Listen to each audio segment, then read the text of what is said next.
Le fait de pouvoir le faire dans le monde virtuel a l'air de suffire à les canaliser. Et donc ils arrivent plus à rester assis sur leur chaise.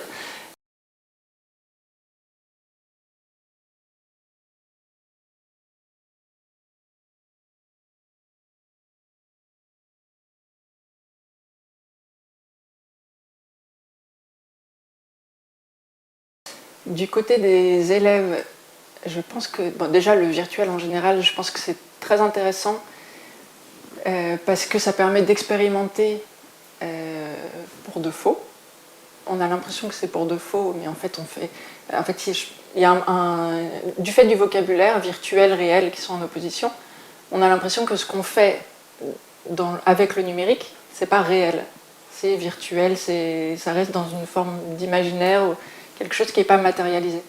Mais en réalité, d'un point de vue cognitif et d'un point de vue pédagogique, on le fait pour de vrai, on agit. Mais comme c'est numérique, virtuel, donc il y a cette impression de légèreté, que c'est sans conséquence, de frivolité, et aussi du fait que ça ressemble à un jeu vidéo. Et donc je pense que ça libère beaucoup les élèves, et voire même peut-être aussi les enseignants, donc qui peuvent expérimenter sans avoir peur de la faute ou de la sanction ou de la note ou sans être, en fait, c'est même pas peut-être de ne pas avoir peur, mais c'est d'oublier, de ne pas avoir conscience qu'ils sont dans un milieu éducatif, pédagogique, où on leur fait faire des tâches scolaires. Et donc ça, déjà, je pense que cette liberté qui est offerte aux élèves est très précieuse, d'autant plus pour les élèves en difficulté.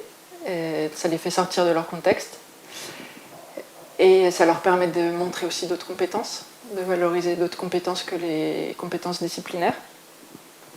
À l'inverse, pour les élèves qui ont besoin d'être très cadrés, ça peut être déconcertant, mais donc ça peut aussi leur permettre d'apprendre de nouvelles choses, comme la créativité, l'imagination, l'essai-erreur, etc.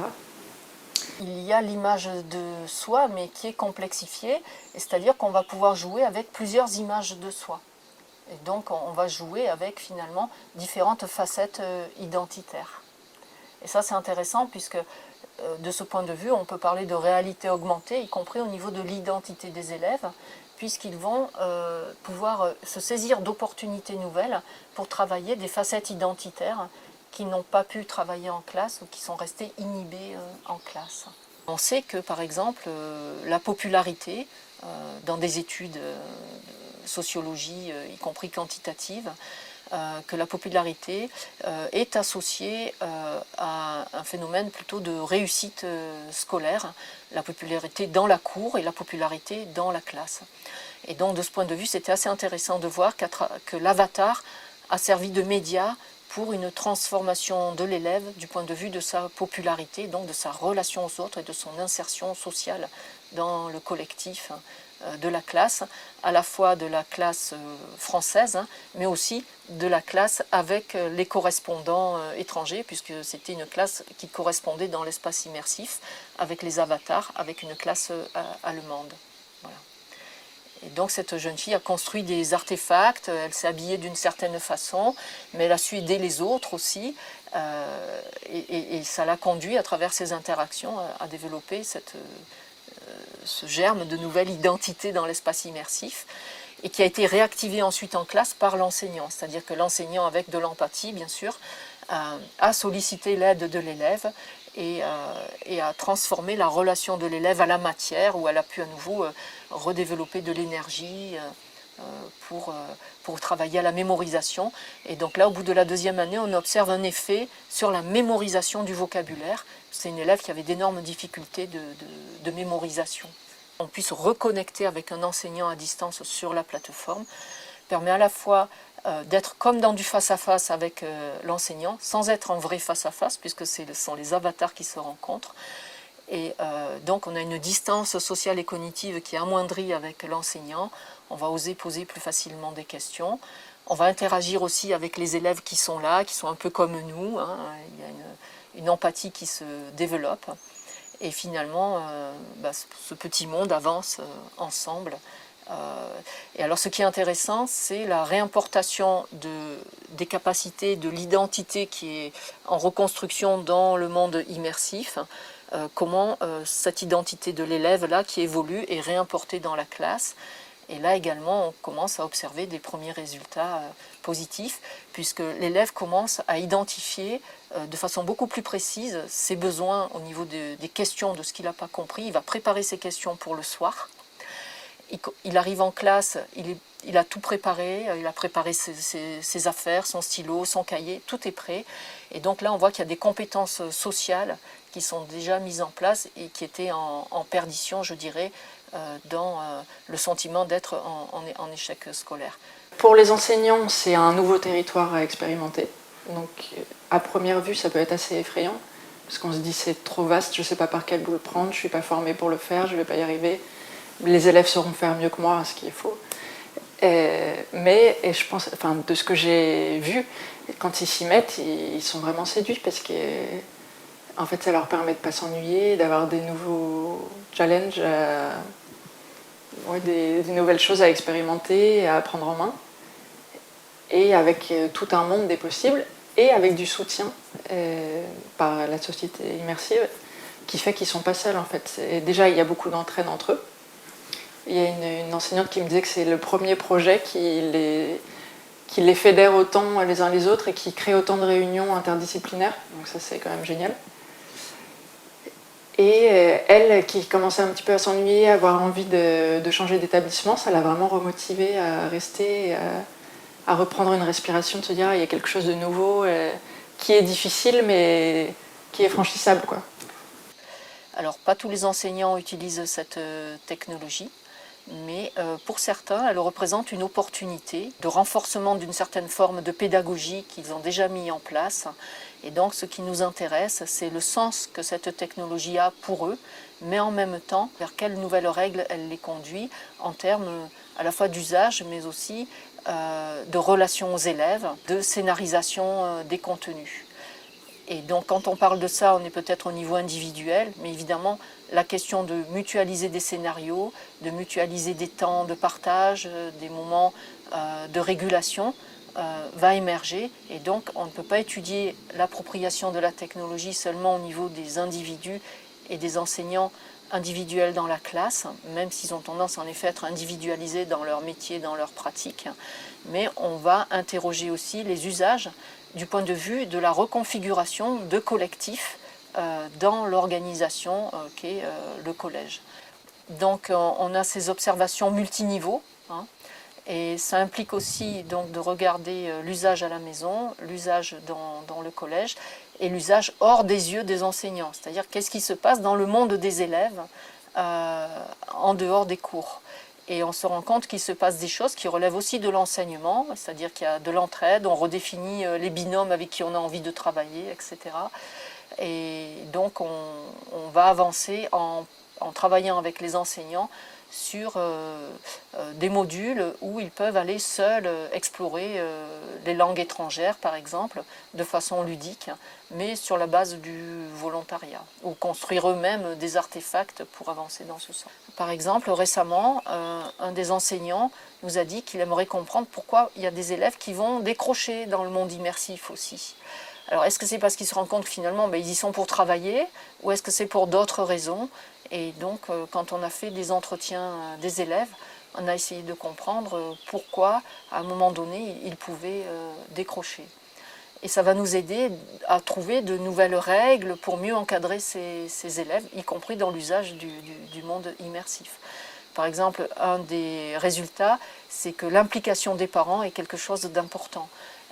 Les parents doivent mettre à disposition un ordinateur et un temps pour que l'élève puisse se connecter et accéder au monde immersif, au collège immersif, pour travailler avec son enseignant-tuteur. Et quand ce n'est pas le cas, l'élève ne peut pas accéder à ce temps privilégié, par exemple parce qu'il y a du bruit dans la maison, il y a les petites sœurs qu'on doit garder, ou les petits frères qui vont faire du bruit derrière, et l'élève finit par se décourager. Donc ce n'est pas seulement une question de motivation et de travail, c'est aussi une question d'environnement social et familial dans l'accès à la technologie.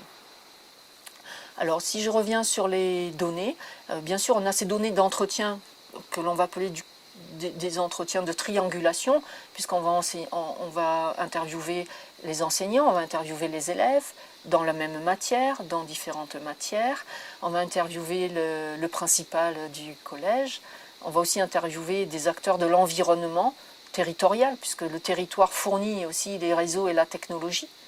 Et donc le fait que la technologie soit fluide au niveau des réseaux, des accès de port, etc., représente aussi un défi important. Et donc les compétences du territoire sont engagées dans le dispositif. On va aussi filmer, on va utiliser à la fois du film en classe, notamment du côté des didacticiens qui font partie de l'équipe. On va utiliser aussi des captures du monde qu'on appelle in-world, c'est-à-dire qu'est-ce qui se passe dans le monde des avatars. On va regarder ce qui s'y passe et on a un petit logiciel qui permet d'avoir des captures à la fois du son et de l'image de ce qui se passe dans le monde virtuel, et ensuite de le décortiquer et de l'analyser. L'objectif étant évidemment de le décortiquer et de l'analyser avec les enseignants. On a élaboré aujourd'hui au niveau de la Startup Immersive Collab des protocoles de prise en main de l'avatar et tout un travail sur la mise en empathie entre l'utilisateur et son avatar afin de favoriser cette augmentation cognitive au niveau des usages. On essaie de le tester. Il est clair que ce qu'on a évoqué tout à l'heure, la désinhibition, mais aussi les aspects de créativité, c'est-à-dire ce sont des mondes sur lesquels n'importe qui peut créer, transformer des objets, et du coup l'utilisateur a la possibilité d'interagir complètement sur les infrastructures qui lui sont proposées et d'en créer d'autres. À titre d'exemple, au collège Fontaine, une exposition de mathématiques devait être organisée pour les élèves. Donc ce sont des supports proposés par l'Éducation nationale où on revoit toute l'histoire des mathématiques sous la forme de textes, de vidéos, de schémas, de jeux.